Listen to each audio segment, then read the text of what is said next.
Bom dia, meus amigos. Hoje já é dia 26 de agosto de 2015 e hoje eu estou na casa de um cliente socorrendo um carro. Tá aqui, é um Passat GTS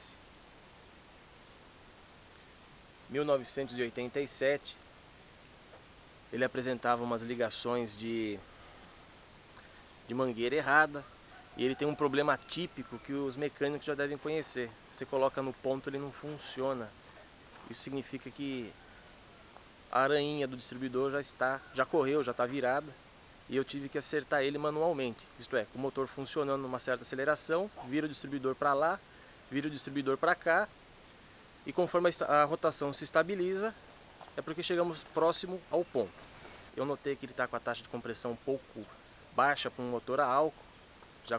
Já concluí também que ele nunca vai funcionar redondinho. Existe também um calo no carburador, aquele calo que quando você volta todo o acelerador, lá no batente da marcha lenta, você sente que se você empurrar com a mão, com o dedo, ele vai mais um pouco e a rotação diminui. Então, pode ser que ele venha a morrer, não adianta, teria que trocar o eixo, colocar a borboleta, trocar as buchas do primeiro estágio para isso corrigir. Não sei quem faz isso aqui, eu não faço. Mas perto do que ele estava quando eu cheguei, nossa, é outro carro. Acelera bem, não falha, marcha lenta aparentemente estável, ficou funcionando aí um tempão. E é isso aí.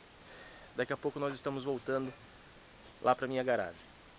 Já passou da hora do almoço, já faz um tempinho que eu cheguei com esse carro, inclusive já coloquei ele no cavalete. Como vocês podem ver, já andei vendo algumas coisinhas nesse carro. Então o que acontece, minha gente? Eu falei pra vocês que esse carro acelerava bem e não falhava. Realmente, eu consegui colocar as mangueiras que estavam colocadas erradas, né? Acertei mais ou menos o ponto, ele aqueceu e ao acelerar ele respondia bem, deu marcha lenta, né? Mas na hora que eu fui trazer esse carro pra cá, ele dá aquela falhação tipo, na hora que você pisa pra sair, falhação de ignição. Eu vou começar a procurar. Eu vou tirar essas velas, vou medir cabos, vou ver rotor. Como eu já disse, ele tem uns probleminhas em relação ao distribuidor, que a aranha deve estar virada, porque no ponto não funciona. Eu vou verificar a válvula termostática também, que ela é grande responsável por provocar uma falhação quando você anda com um carro a álcool. O carro a álcool precisa estar com o coletor de admissão, que é essa peça aqui, aquecida para vaporizar bem o combustível na hora que você pisa para sair. Se isso não ocorrer, ele provoca aquela falhação no ato de você pisar no acelerador. Temos aí bastante diagnóstico para fazer. Vou começar tirando os cabos de vela, a tampa, vou tirar as velas. Vou tirar o radiador e ver se tem válvula termostática, ela fica ali embaixo, no final daquela mangueira sentido bomba de água. E eu vou mostrando para vocês. Após a desmontagem, eu tive algumas surpresas. A começar que esse motor está usando válvula termostática. Para mim foi uma surpresa, eu não esperava que tivesse. Ela é uma Weller, marca original, 87 graus, é mais ou menos isso mesmo.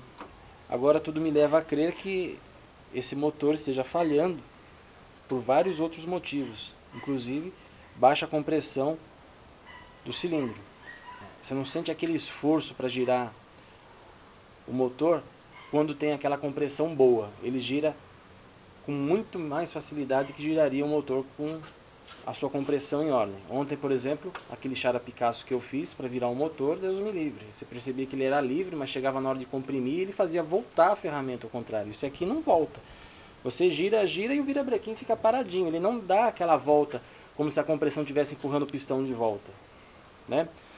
Tá aqui o cachimbo, vou medir daqui a pouco.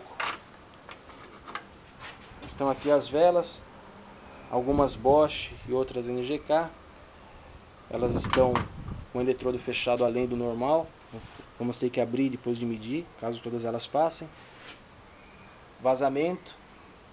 Tem alguns para tirar, vou sugerir que troque a junta da tampa de válvula, os retentores da frente, já que a gente vai tirar. Já constatei que a correia está um dente fora. Está atrasado. Depois vou verificar o distribuidor também, que é aquele cara ali.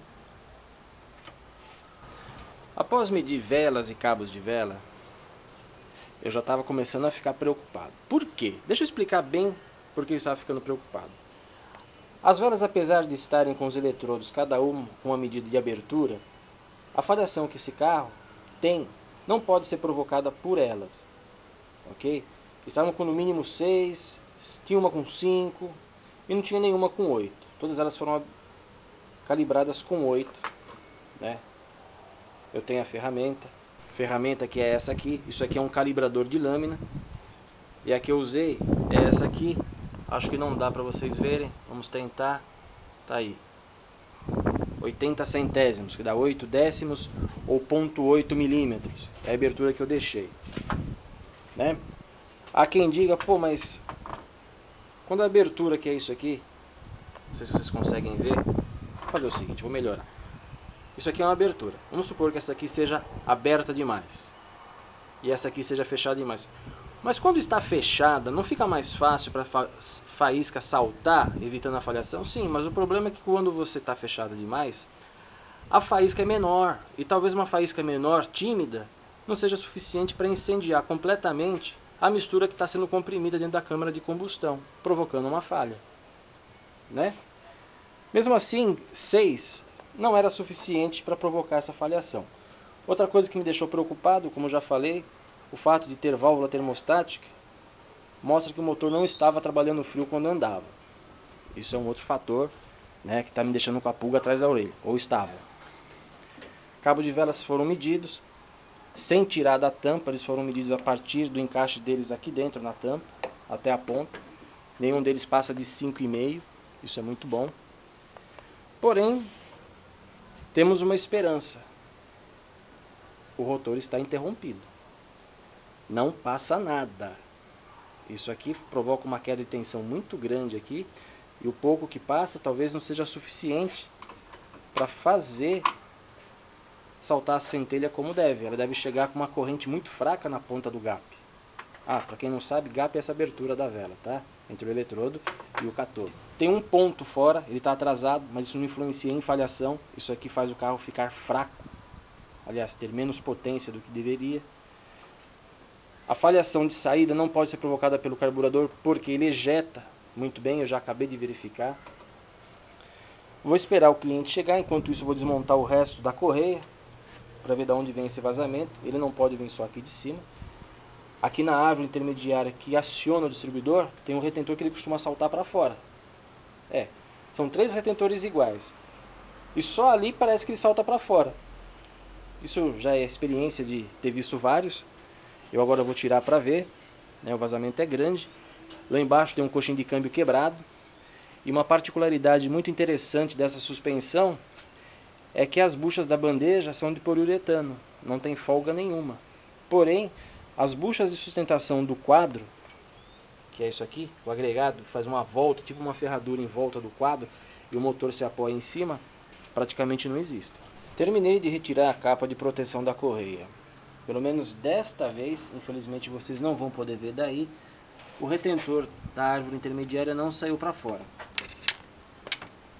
Ele fica aqui dentro.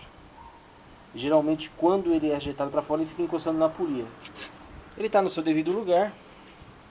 Agora eu preciso esperar o proprietário chegar para conversar com ele e decidir o que vai ser feito aqui. Infelizmente eu não posso prometer muita coisa.